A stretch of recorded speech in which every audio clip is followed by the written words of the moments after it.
thank you so much for joining me today. I was on a little bit of a hiatus for the past 2 weeks, so I kind of have to get back into the swing of things. As I was explaining to the guys how this works, I was having difficulty remembering how to do everything because I haven't done it in such a long time. So thank you for joining. This is hashtag No Limits, and hashtag No Limits is about people whose society places limits upon, but who have busted through those limits.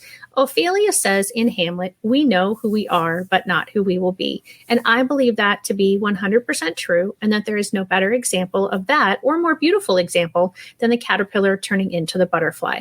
The caterpillar literally dissolves into cells and then reforms to become the butterfly, but it's still not strong enough to fly, and that's why it's still in the cocoon, and it has to fight to get out of the cocoon.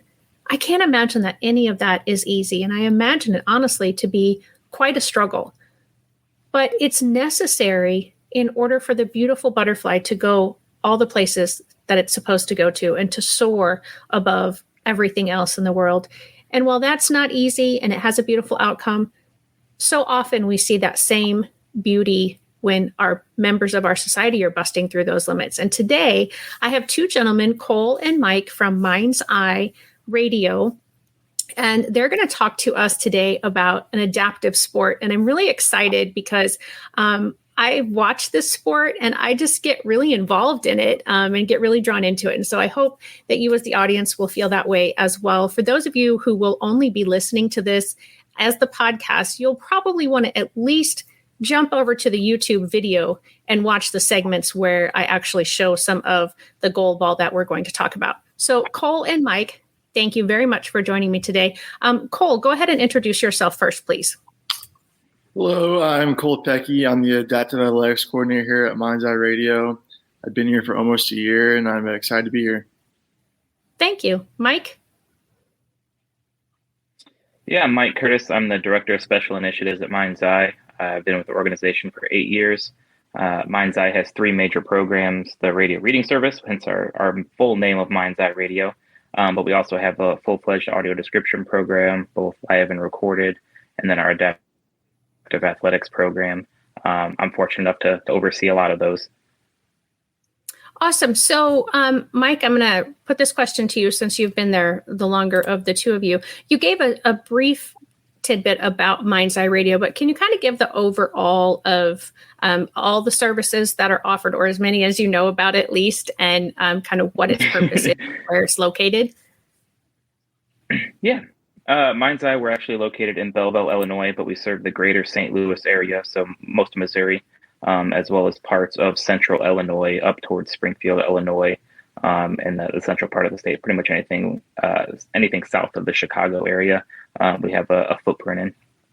And then we started off with radio reading. What that is magazines and newspapers are read by volunteers, and that is broadcast out via numerous ways. When we started in 1973, it was via just SCA radio, which is a subcarrier of FM or AM. So it's not available through traditional radio or car stereo means. It's a specialized radio that we send out to qualified listeners who are blind, visually impaired, or print impaired. But now with modern technology, we're on our Mind's Eye Radio app, as well as our website, mindseyeradio.org, and thousands of other online digital platforms where you can tune into that. So that is what Mind's Eye was founded on. In 2016, Mind's Eye started doing audio description on a smaller scale at live events in St. Louis area. That program initially designed just to be for theaters. I think our first year we wanted to do 12 shows. We ended up doing close to 40. And then it kind of grew from there to where we're doing, I think, over 150 shows in 2024. And then we also do lots of recorded material. Megan Harms, who's our arts and culture coordinator, she's worked a lot of the institutions in St. Louis, the St. Louis History Museum, Art Museum, as well as the St. Louis Zoo and other art institutions, and getting permanent features of audio description for their patrons. And then also Mind's Eye used Beat Baseball, which is kind of where our adaptive athletics was kind of born from. I think our first tournament was in 2006. It was strictly a fundraising tournament, so local organizations corporations and friends of the station would get teams together, and those funds would go to supplement the broadcast side of things. We took that a step further in 2020 when we created the Gateway Archers, which is our nationally competing beat baseball team with the National Beat Baseball Association. We've been doing that for 4 years, competing on a national scale at regionals and the NBBA World Series, which happens every year. We've gotten so involved with beat baseball, our organization is actually hosting the National Beat Baseball Association World Series in 2024 and 2025 in St. Charles, Missouri. That's in partnership with Lighthouse for the Blind St. Louis. So it's a huge undertaking for our adaptive athletics department as well as our organization as a whole. That's kind of what Cole was kind of hired on to help coordinate when we started expanding out our adaptive athletics program. And then the actual adaptive athletics program became a full-fledged program outside of beat baseball in the fall of 2022 when we noticed a need for the other adaptive athletics in our sports.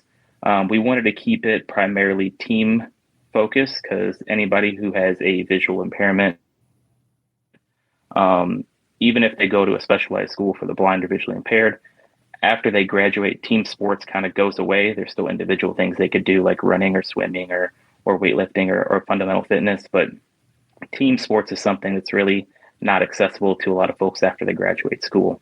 So we wanted to stick with that theme. Obviously, the Gateway Archers beat baseball team is the pillar of that, but also Gateway Goalball. We started a competitive goalball team in the winter of 2022. And then blind soccer is the other adaptive sport that we're looking to get into. It's one of the fastest growing adaptive sports on the Paralympic level. And then the U.S. is actually behind most of the rest of the world when it comes to soccer, just like anything else. They won't be competing at a Paralympic level until 2028 when it's hosted here in LA. Okay. Wow. So there is a lot going on. And for anyone who is interested, Megan Harms, who he mentioned, has actually been a guest, and she talked about the audio description and kind of how all of that works. So if you're interested in learning more about that, be sure to check her episode out. We did have several beatball players on in an episode. And so we showed some video clips, and they gave us a great episode on what it's like being a player and how it all works. And I'm actually hoping one of these times to become a volunteer. And on that note, are you looking for volunteers for the World Series this summer? I'll let Cole take that one since he's heading up that department. Okay. Yes, we are. We actually just launched our volunteer platform this past week or the week before. So all the volunteer links are on our MAA page on Facebook. There you can sign up for all the job descriptions, time slots. They're all listed there. All right. So tell me the kinds of things that you're looking for in people, just so that, if somebody's thinking, oh, I'm not going to be able to help with that. I know that's not exactly what you're supposed to be on here talking about today, but I do want to put that out there because, hopefully somebody will be listening and they want to go help you. So what kinds of jobs are there and what experience or skills does the person volunteering for these jobs need? So we have wellness runners. Those are just running back and forth to help people who are injured, get them water. We have people just to stand by the base because our bases, they're put in place. Sometimes they get knocked over by a player or something. It's just their job to put it back in place. Just honestly, if you are able to just walk around and help players getting back and forth from the bench, that's something we can use as well. Okay. So I'm going to quickly, I know you said it was on your Facebook page, but but there is also a spot, correct, to volunteer on the website. So I want to pull that up really quickly and just share that with everybody. So this is mindseyeradio.org. And then I think I went under Get Involved and under Volunteer, and then there was a specific link to go for adaptive athletics. So can they go to this part to volunteer, or do they have to go to the website? I mean, to the Facebook page? No, it'll get you there either way. So if you go to Facebook, It'll redirect you to that direct page. Facebook's it's easier to find. As you mentioned, it's kind of buried under a few sub menus on our website, but Right. even our website has all our athletic stuff, so everything is kind of navigatable, and it's an accessible website too. So if you have vision issues, you should be able to find everything pretty easily with headers. Okay. And while I'm here, I'm just going to pop over to your Facebook page. Or no, I'm not, because oh, there we go. It is going to pull up for me. Okay. I had to clear my cache recently, and so everything wants me to log back in again, and so I didn't think it was going to show us. But yeah, so here's our Mind's Eye. That's our broadcast page for other stuff as well. You go for your athletics page. You're just going to type in MAA, so Mind's Eye Adaptive Athletics. Oh, okay. I will search for that separately. I will take this off for a minute while I do all of that fun stuff. With, moving forth our adaptive athletics page, our demographics are wildly different from when we originally started. Obviously, with the broadcast side of things, a lot of that is geared towards the elderly who lost their vision later in life. Probably not big social media users. And then the arts thing of audio description, and then the athletic side of thing, there are crossovers with some of those individuals, but we didn't want to have just our regular Facebook page inundated with athletics and bombarding people with that. So we created a separate one, just so where that kind of stuff can live, and those people who are interested in those athletics have an easier way to find it rather than having to go through some of the things they may not care about. Right. Absolutely. I appreciate that. So Fran wants to know, do you have to be able-bodied to volunteer? So we do have some blind volunteers for the World Series, able-bodied. We do have a job where you're just operating the bases. So you're just flipping a base switch back and forth. That's where we kind of have people who have some sort of physical disability, or just if they're visually impaired also. So that's kind of the job that main people will do if they have some sort of disability going on. Okay, perfect. All right. So that was for beat ball. So getting back to goal ball.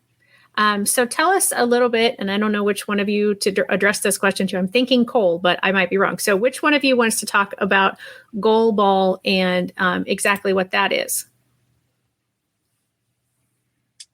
Actually, I can talk about it since I'm kind of the one that kind of started that one. Yeah, it's kind of So anybody who's unaware, goalball is the only sport that was that's not adapted. It was created for those who are blind or visually impaired. It's one of the biggest Paralympic sports, played in, I think, over 110 countries. The idea of goalball is very simple. It was actually created for World War II vets as something that those lost their sight during war that kind of do something to pass the time. So it's a team sport, usually 3-on-3. In a recreational setting, you could use more or less. And then it is played with a ball that is about the size of a basketball, weighs a little bit more, has some bells embedded within it, so it makes a jingling sound when you ring it. It is played primarily indoors on a basketball or volleyball style court. At the end zones of each team is a big net. It's about 4 feet tall in the width of the playing surface. The idea is the offensive team is to roll that ball or throw it, never kick it. And there's specific lines where it has to hit the ground before. And try to get it into the defending team's net. The defense uses their body to absorb the hits and deflect it either out of bounds or to corral it so they can go on the offense and throw it back. It sounds easy enough, and it can be if you're just rolling a ball back and forth. But when you get on the national scale of goalball, it is quite intense, competitive, and exhilarating, as well as it takes physical fitness to do because you're constantly getting up and down, expelling energy that way. So Mind's Eye wanted to start a goalball team in partnership with Missouri School for the Blind. There were some student athletes there that wanted to take it a little bit further outside of their school curriculum, as well as other individuals who are either a part of the Archers or in the St. Louis community wanting to play goalball. There really hasn't been a footprint of a goalball team or program in St. Louis for quite some time, and that was an opportunity that we thought we could champion and move forward with. So in 2022, when we expanded the adaptive athletics program, goalball was one of the first things we started doing, practicing and having a program at MSB to where the student body there, anybody that wanted to come in and play, as well as people outside the school if they wanted to come in and play goalball. We formed a team with 4 players. That winter, we went and competed at a few regionals in 2023 and competed at nationals in 2023 as well.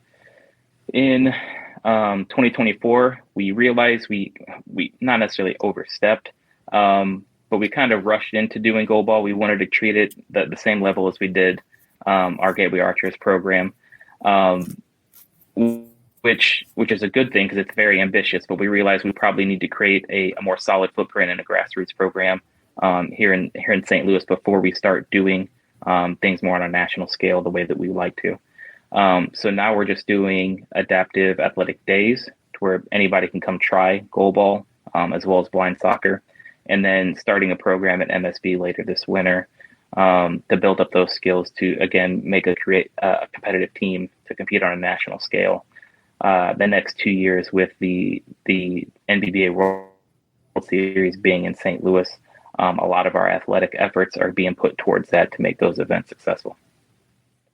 Awesome. Thank you for that. So what I would like to do now, if it's okay, is I've got a video pulled up of, it looks like the Women's USA Goalball from, I think it's 2 years ago, it says. So that it says they're making an incredible comeback. So I want to go ahead and share that video with everybody just so they get even a clearer idea of what you're talking about. I feel like you did a great job describing what happens, but I understand things better if I see them. So I'm going to go ahead and share this now. At least I hope so.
So I want to just talk briefly because I had watched another sort of description. So these pieces of tape that are all on the floor, can you explain what their purpose is?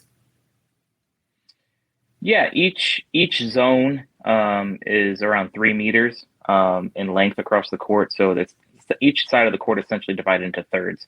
You have your player orientation zone, that's where most of the players are, and they have to be behind that line. And the lines on the ground are also tactile, so it's a raised surface. So everybody is wearing a blindfold, so obviously they're not going to be able to see those lines. So when you're on defense, primarily you're using the ground in your hands to coordinate yourself to get in your position. So there's 2 wingers, one on each side, and then one in the center. They're usually lining up to be in the best position to stop the opposition. So after finding the orientation on the ground using those raised levels, if they block the ball, the next zone is your landing zone. So after the ball is thrown, it has to hit the ground before it crosses that second line there. And then the middle zone is right here. Yep. So it has to hit the ground before that line. And then the next line is just the neutral zone. And then it flips to the other side. So a neutral zone for the opposition, their landing zone, and their team orientation zone. Earlier in the clip, you saw one of the U.S. players before they threw it. They were walking along the net So what she was doing there was orienting herself of where to throw it. So they use the net as a guideline to make sure they're square up to the other side of the court, so that way they have a better chance of keeping the ball inbounds when they throw it. So everything is done by obviously sound, but also touch and feel. There you can see her hand on there. So she's orienting herself to prepare to throw the ball to try to find a weakness in the defense, which is usually in between the center and wings or down the lines where there's kind of holes. Which when she scored that previous goal, it was in between the center and the winger, between her arms and the winger's legs. So obviously at this level, these guys are the utmost professionals and know exactly what they're doing and very precise. So it is an incredible thing to watch. Yeah, I mean, to be able to have this, not know exactly where she's throwing, but to have it, because I think she's standing right here, and to have it just roll right past there. And then the second time, that was the second goal, I guess. So I'm going to go back to a little bit further than, okay.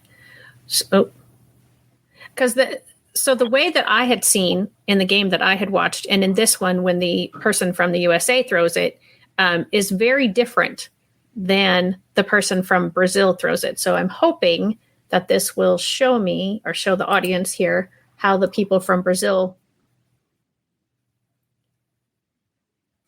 So my question is, because she threw it backwards and underneath or in between her legs, are there, I presume, different strategies, and what's the benefit of each one, or why do you think maybe one threw it the one way and the other one throws them overhand or underhand? Yep. So now we're getting to the weeds of goalball. So the basics of it are very simple, but when you get to this level, there's different ways you have to use your advantage to score. So the USA team, whenever she threw hers underhanded, she's going for speed. So she just want to throw it and get it as hard as possible. A science lesson.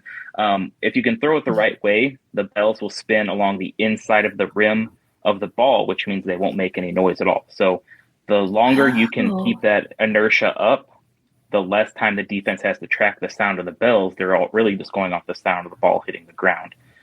So obviously the faster you throw it, the less time they have to react.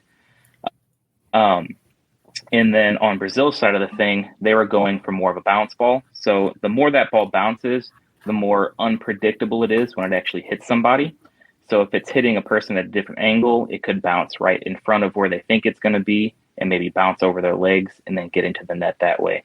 But that's why you also have multiple levels of defense. So sometimes a defender will call out. So say if it's one of the wingers and they say it's coming to them, they may come upwards and then the center will come to get behind them to provide an additional level of defense. So there's plenty of strategy when throwing a ball in a multitude of different ways to get it to score. One of the more least common ones, but it's very effective, is what I call the slow spin, where you'll actually lay the ball on the ground, you'll spin it, and it's the slowest moving ball, but it makes absolutely no noise. So the defense is kind of just there laying still until it hopefully hits them. But I've seen goals get scored that way as well. Wow. Okay. And in this video clip, I mean, I believe that they have, they've taken just the highlights, because while this is still a 5-minute video, I feel like there's time elapsed because all of a sudden it'll say, oh, that's the end of the first extended time or the overtime. And so the game that I watched, and I didn't watch the whole thing, but I watched it for about 20 minutes and there was no score, because both sides were able to defend so well that nothing was getting past. So I'm going to go ahead and we'll play this for a little bit more.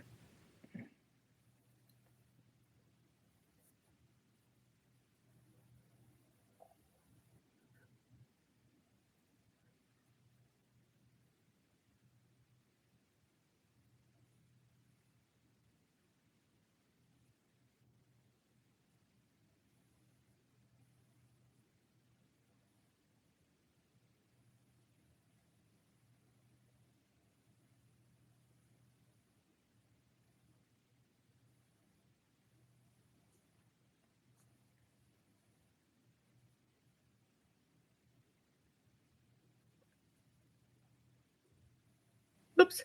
So I do believe that because it says USA made an incredible comeback, I'm guessing that they won. I'm not going to show the whole thing, but so hopefully that gives the audience, an idea of what goalball looks like you said, at, a very high competitive level. It's just very fascinating to me. And I so appreciate what you said about the athleticism that is needed to play this, because well, first of all, I'm not young. And so that's part of why I'm not this athletic. But Cole, you were a football player. So have you played goalball? And if so, how does that compare to the athleticism that you need for football? No, I can't say I've played goalball before, but I can say I can appreciate the physical shape that they're in. It's a very back and forth sport. We see pretty commonly in the middle of a game. There'll be timeouts called just because they need a breather. I mean, it's a very back and forth sport. They're throwing it side to side, getting back on their knees, diving for balls, getting hit by balls. So it's a very strenuous and physical sport from that standpoint. So that I can really appreciate from football. You're going really hard for 6 seconds, and then you got a break for about another 60 seconds. So that part I can appreciate from goalball, just the amount of physical pressure they're put under. Yeah. And forgive me, I don't know if either I read this or you actually said it or both, but there is like a shot clock when you're playing this, correct? And what's that? Yeah, time you'll limit? have. So when you're on the defensive side of things, as soon as that ball hits you, you have 10 seconds to then throw it back. That doesn't count if you hit it out of bounds. So say if I stop a ball, it hits me, but it takes 3 seconds to get out of bounds. When they drop that ball in play for us to throw it back, we then only have 7 seconds, since 3 seconds kind of came off the clock from when we initially stopped it. And then halves will range depending on what level you're at. I believe on the blind school circuit, halves are 8 to 10 minutes, and then on the national circuit, it's 10 minutes. But I think on the Paralympic level, it's 12 minutes per half. So there's 2 halves.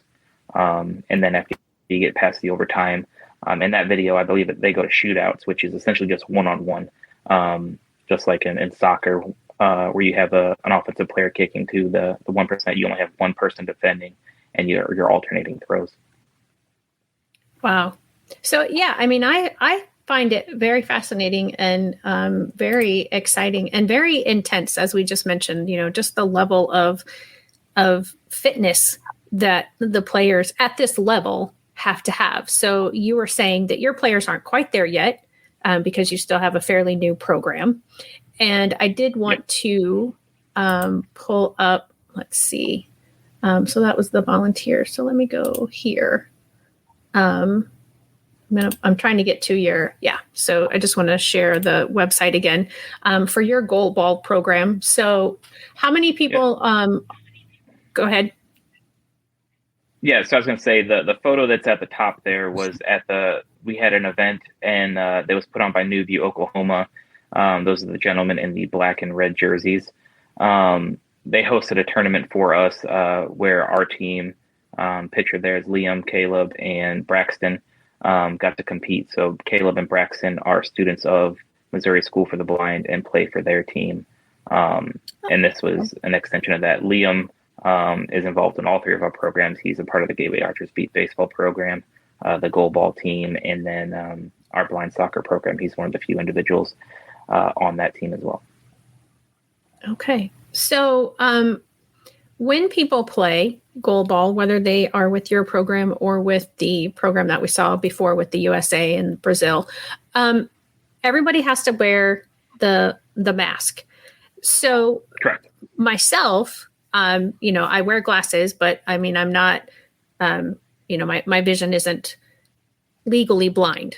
So are people like myself or like either of you who are not wearing glasses, are you eligible because you have to wear the mask, or is there a significant not a significant, a level of vision that you have to be before you can play? Yeah, to compete in USABA's regional or national sanctioned tournaments, you have to be legally blind. You could be a B3 athlete, which I think is 20/70. I might be wrong on that one, or worse in your best eye. And then all the way up to B1, which is a total blindness. So you do have to be legally blind to be able to play the sport. Each state has a different definition of that. But the blindfold is worn to even the playing field. So those who are B3 athletes are on the same playing field as total athletes. I think there is a rule for those tournaments that if due to injury, a sighted player can play to field a team. Most rosters have at least 3 players, since that's what you're given at a given point. You're allowed up to 6, so you can rotate people out on your bench. And then on the national team, I believe they have 8, so they have 2 alternates in case somebody can't go on a specific trip or a specific tournament, either due to injury or other aspects of life. So, yeah, in an emergency basis, I believe someone who has normal vision or not legally blind can compete to finish the game. Okay. And do you ever, I know with the beat ball, there are the fundraising opportunities for people like myself to come out and participate, but it's for fun. So Are you having anything like that, or is that in the works to have down the road for goalball? Yeah, with our adaptive sports days, that's one way to get the community out. So again, if anybody of any vision, acuity, or ability can come out and try those things, we do want to kind of use goalballs as a fundraiser in the future, kind of with our recreational tournaments. It's a little bit more involved. Beat baseball is, I don't want to say easier to do, but most people who come out to that at least have an idea of what baseball is and can swing a bat and put on a blindfold. Goalball, again, with the athletes that have that, they're still wearing pads, so elbow pads, knee pads. You are playing on a hard surface. Some players also wear chest pads and thigh pads as well as other protection. So doing a recreational goalball tournament, there's a lot more involved with it of gearing people up to be prepared for, because obviously you want to protect people from injury as much as possible, but you also don't want to tell the other team, don't throw it very hard, because the other team's not fully protected. Right. So there's some logistics to work out if we were to do a recreational goalball tournament. But I think that is something that we probably want to do in the future. Yeah, I just had an idea of to get more involved and more interest, because like with goalball, I understand, I mean, in all the sports, I understand that they have audiences, but in beat ball and goalball, the audience has to be quiet. Is that right? That is correct. Yeah, during play, the umpires will say, "Quiet, please, silence your cell phones."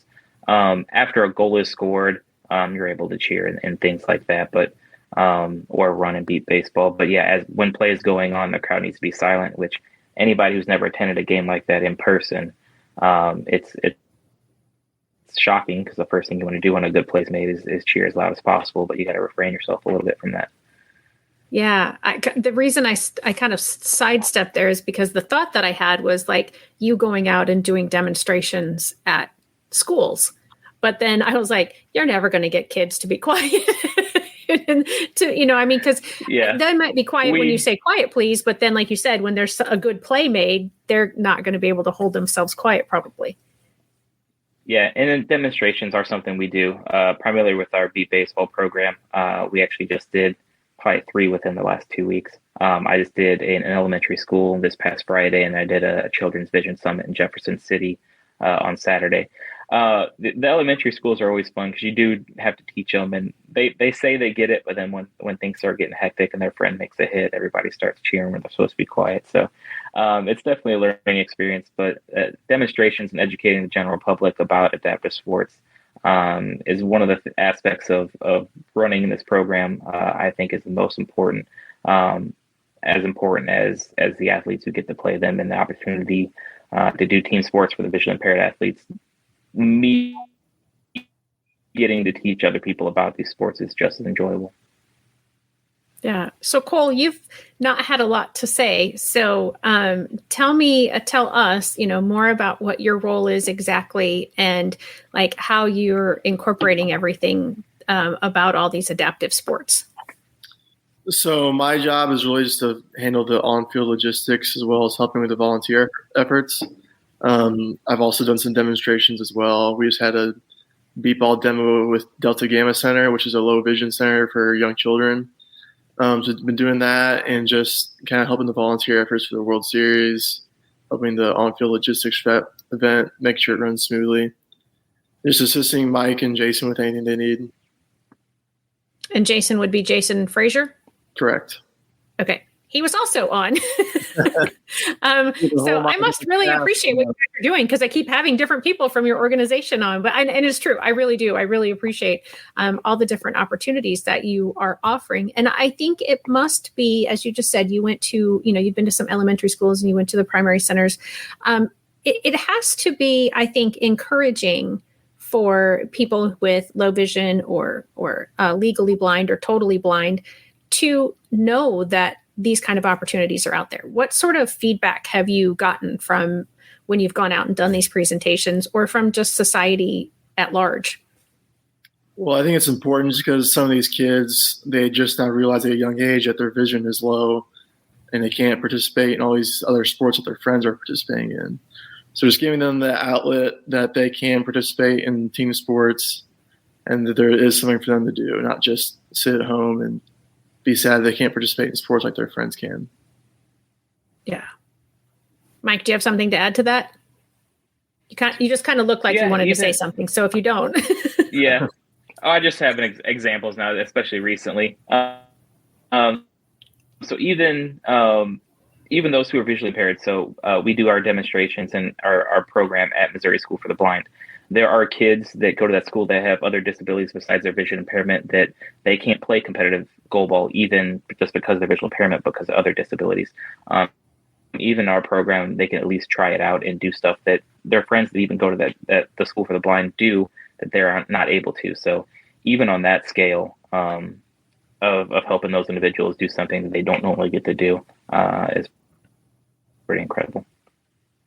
Yeah, it is very exciting to see, the joy come out of somebody when they realize, like, oh, I can do, some other things. And I will be honest, I think that's probably why I keep coming back to your organization, because all the innovative things that you're doing. I mean, I the name of this is #NoLimits, because I don't want people setting mental limits upon somebody else of what their potential could be or the things that they might be able to do.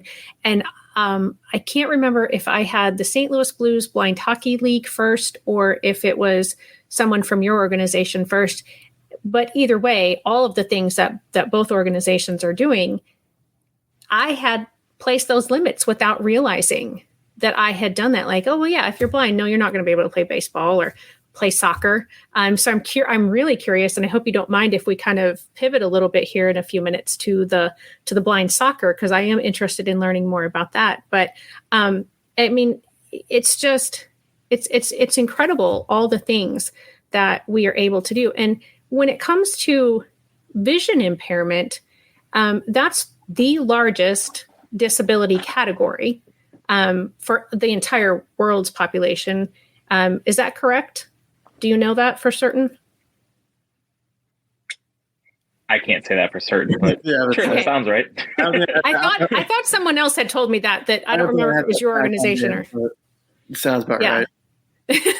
And then I thought too that someone had told me, and maybe this number is about all disabilities, but it's something like 80% of the people with disabilities, it's not that they were born with that disability. And maybe it is specifically vision. I can't remember now, but I feel like it was definitely 80%.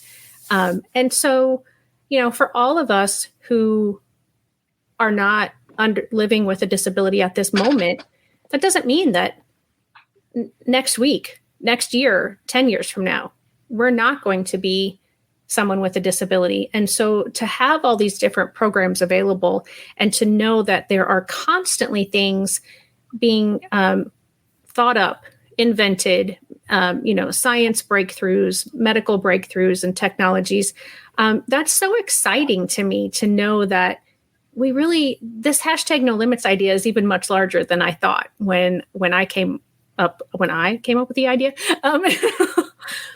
And so I so very much appreciate everything that you guys are doing and everyone at Mind's Eye, but just in general, the things that are happening. And Fran says, for sure, life changes in a moment.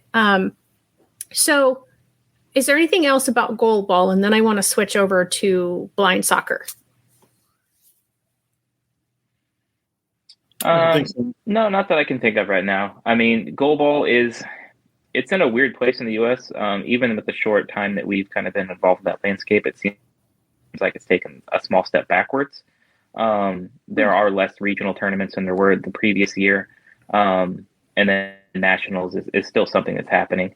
But it could be that USABA, which is the United States Association of Blind Athletes, they're the ones that organize the U.S. competing teams for the Paralympics, goalball, blind soccer, as well as other sports. So those Paralympics are coming up this summer, so it could be that their focus is more towards that. But all the regionals, it goes for beat baseball as well. They're not hosted by the organization, so USABA doesn't host these events. They're hosted by organizations like Mind's Eye or City Bureaus or something like that. And then the USABA will send their officiating crew to make it an official USABA sanctioned tournament to qualify yourself for nationals. But there is, I know for sure, one less regional this year, which we used to compete in the Star Spangled goalball tournament, which is in Nashville. We competed in that as our regional last year because you have to compete in a regional to qualify for nationals. Okay.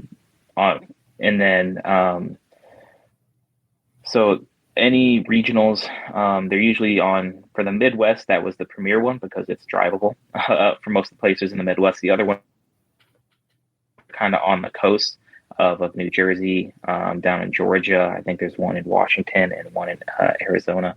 So I think those were the only 4 regionals happening this year to qualify for nationals. So if a team didn't go to one of those regionals, then you couldn't compete at nationals. So kind of a step back in that way. But I think most teams are combining, or if you have individual players who want to play for certain teams, they're just combining and making their own team to qualify for those things. So goalball is, again, since it's the biggest sport for those who are blind or visually impaired, it's always going to be a foundation. But the fact that there are other sports that are growing, like beat baseball and blind soccer, some of the higher tier athletes may venture off into other sports.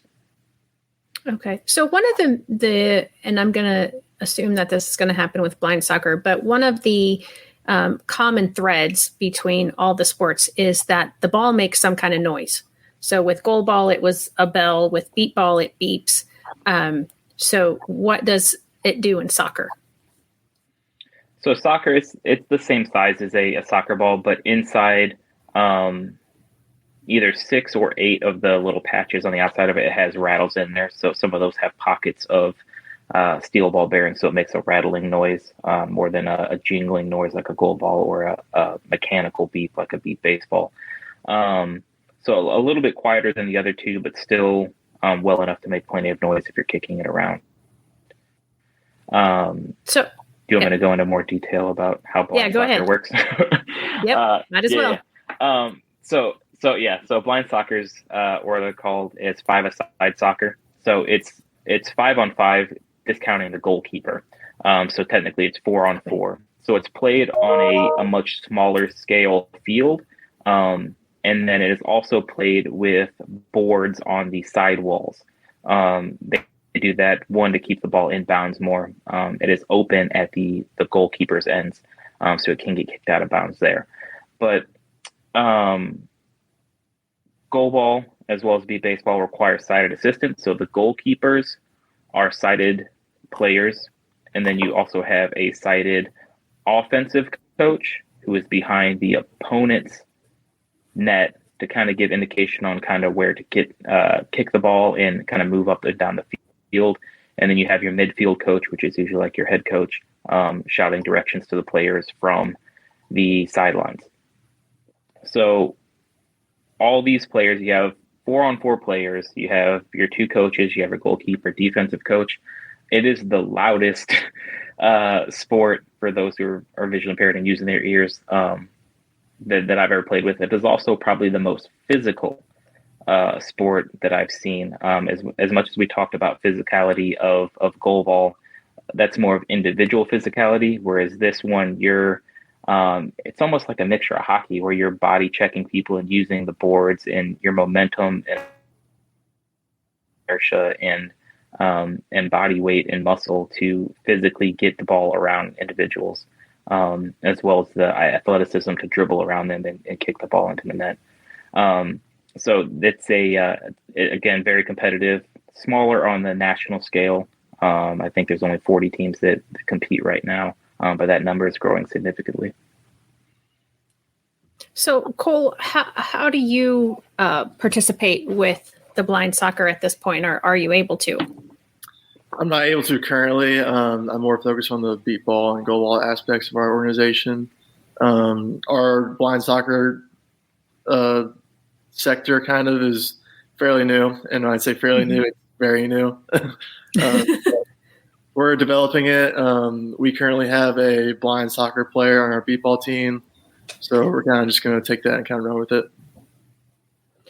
So I think if I understood your role correctly earlier, so you're getting the fields ready, you're getting the volunteers, you're getting kind of more of the logistical stuff together. So this is sort of a all three sports question, I guess, for you. So we talked about a little of the equipment for goalball, but what do you need for and we did kind of, Mike just a little bit explained it for the soccer. What do you need for the beat ball, and what do you specifically have to do in your role to get everybody ready, volunteers and players? So player-wise, they are pretty well learned on what to do to get ready for a game. Volunteer-wise, we just need most people who are volunteering, they've never seen beat ball before. They don't really know how it works. So getting them up to speed on what the rules are, not to make any noise during the game, and just kind of general housekeeping things. But otherwise, there's not really any crazy issues with volunteers. So when, for the beat ball World Series this summer, going back to that, so the volunteers, can they just show up on the day? Is there training ahead of time? How does that work? No, they can show up right before the game starts. There's not any crazy training to do beforehand. All the job descriptions are listed on the volunteer page. So as long as they read through that and make sure they thoroughly understand what their job is, there shouldn't be any huge issues. Okay. As far as beat ball, what's better, AstroTurf or natural? Natural. I would say natural grass is probably the best because AstroTurf, the ball will just roll forever. I mean, players don't really love playing on it just because also you're on your feet, you're on your dive on your side, so you're the turf runner aspect. So definitely the popular answer is going to be natural grass. Okay. All right. That's about all I know as far as fields. Those are the two of options. I don't even know if those are the only options. But we don't play on regular dirt diamonds or anything like that, since it does involve a lot of diving. With AstroTurf, it's been played for, but like Cole mentioned, if you hit the ball, it'll just keep rolling forever. Which, if you're the person hitting the ball, you want that. Playing defense, not so much. But there is somewhat of a home field advantage for teams in the South. Obviously, the grass doesn't grow as thick there as it does in the Midwest or the northeast parts the northeast parts of the United States. So some of the fields down in Texas and Oklahoma where we play, seems like you're playing on turf because the grass is almost non-existent to begin with. So those Texas teams and Southern teams have an advantage when it comes to that. But most of the players in the league have played on a variety of different surfaces. So the fields that will be at for the World Series that we're hosting at the St. Louis Soccer Association complex, I've been told by many players that played on it when we had our regional last year that it's by far the best grass that they've ever played on. And that's some people that have been playing for 20 or 30 years. So we'll have a great playing surface here in St. Louis. So that's fun. That's awesome. Well, guys, it's we've been together for almost an hour, and I so appreciate everything that you have both already shared, but I want to make sure, if there's anything that you were hoping to share today, and you haven't had opportunity to do that, or if, something has triggered and you're like, oh, I want to talk about this really quick. Now is the opportunity to dive into those areas. Yeah, I can't think of anything in particular. I feel like we covered a very wide range of topics. Yeah. So, yeah, for athletics, following us on our Facebook page, Mind's Eye Adaptive Athletics, is probably the best way to keep up with the things that we're doing. There you'll be able to find events that we have coming up in the St. Louis area that will be either taking part in or hosting, as well as any live streams from games that we're competing in. So the Gateway Archers will be competing in the Sooner State Invitational, which is a beat baseball tournament in Norman, Oklahoma this weekend. So the games that we'll be playing will be streamed there. So if anybody wants to watch/listen to beat baseball, that'll be a good place to go, as well as our YouTube channel, which is just Mind's Eye Adaptive Athletics as well. So that's probably the best place to keep up with current things. Obviously, our website, mindseyeradio.org, will have events listed there as well, more so for the recreational side of things. So when we have our Ultimate Beat Baseball tournament, our fundraising tournament this fall, signups and information will be that as well. So our Facebook page, this Facebook page as well, this is where you can find the volunteer link for the World Series. Just kind of keeping up to date on what we're doing for our beat baseball team leading up to the World Series. And you can just kind of keep up to date with all our demos we've been doing around the St. Louis area. And that's on this page that I'm on right now? Correct. Awesome. So here's a little bit of beat baseball. So that's actually, yep. So that's at Drummond Elementary School that I was at this past Friday. Their media team came and did an interview about it. It was very cold outside, so we played inside their gymnasium rather than having all the kids trying to be out in 45-degree weather for 2 hours.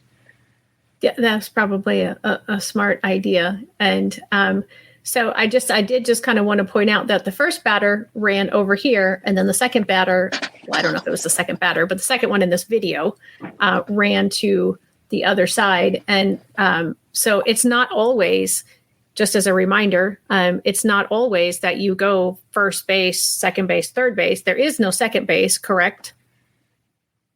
Correct.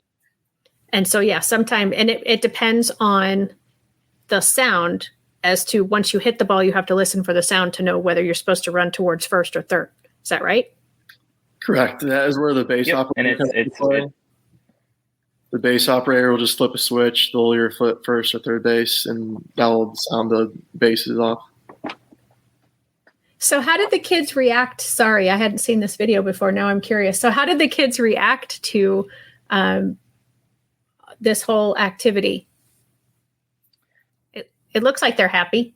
So the kid that's on screen right now, his name is Kyle. So he's actually a visually impaired student, and that lady in the jean jacket is his mom. So obviously him being visually impaired, he doesn't get to partake in a lot of different PE events. So their school asked us to come kind of flip the script on the student body, so where he's the expert in using his ears to compete, and all the other kids had to adapt to a sport that he was wanting to play. But yeah, they were excited. So how we mentioned earlier of you want as much quiet as possible when somebody hits the ball, so everybody can kind of hear what's going on. That didn't happen.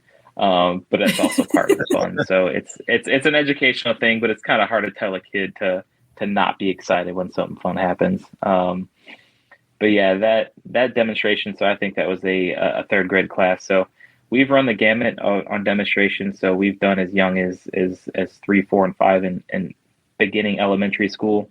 And then also obviously universities, St. Louis University, Webster University, Lindenwood University here in St. Louis.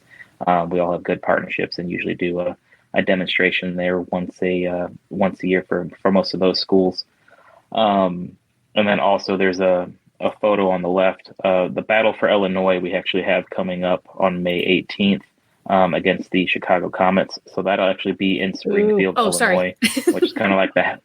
Yeah, that's kind of the halfway point in between between Gateway and Chicago. So we're kind of bringing beat baseball to the middle of the state, and we have a little trophy that we do, and creating a friendly rivalry. We're very good partners with Chicago Comets and their leadership and their team. So it's always good to bring beat baseball to other parts of the areas that we serve. Yeah, and you always do it around the same time of the year. And I think it was last year or 2 years ago, I thought I was going to make it up there. And because my daughter was moving into the area, and I was like, oh, this will be great. I'll help her move, and then I'll pop over and I'll watch the game. And then that didn't happen. And so, but hopefully, because I would love to see this in person. And like I said, if maybe I'll be able to manage to volunteer this summer for what you have going on with the World Series and beep ball. And because I do. I've always been a baseball fan, and so beep baseball just kind of falls right into my wheelhouse. But like I said, the goal ball is just very fascinating to me. And at first, when I started watching it, I thought, oh, this isn't like super exciting. But boy, I got wrapped in it really quick. Yeah, that's how it goes.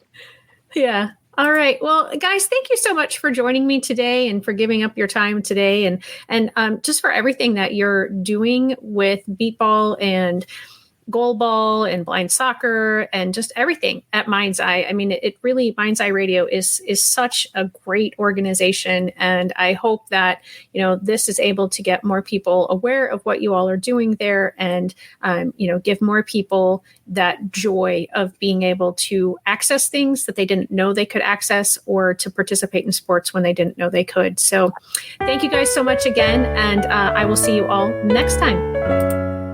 Thank you. Thank you.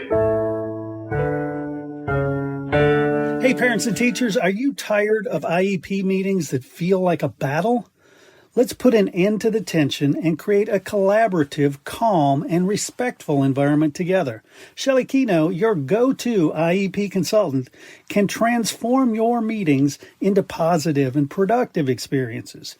With Shelley Keno, your child is her top priority, your voice is heard, and you become confident. Shelley Keno is making the world better for all, one IEP at a time. Visit www.shelleykeno.com for more information and set up your free 20-minute consultation today. That's shelleykeno.com, SHELLEYKENOW.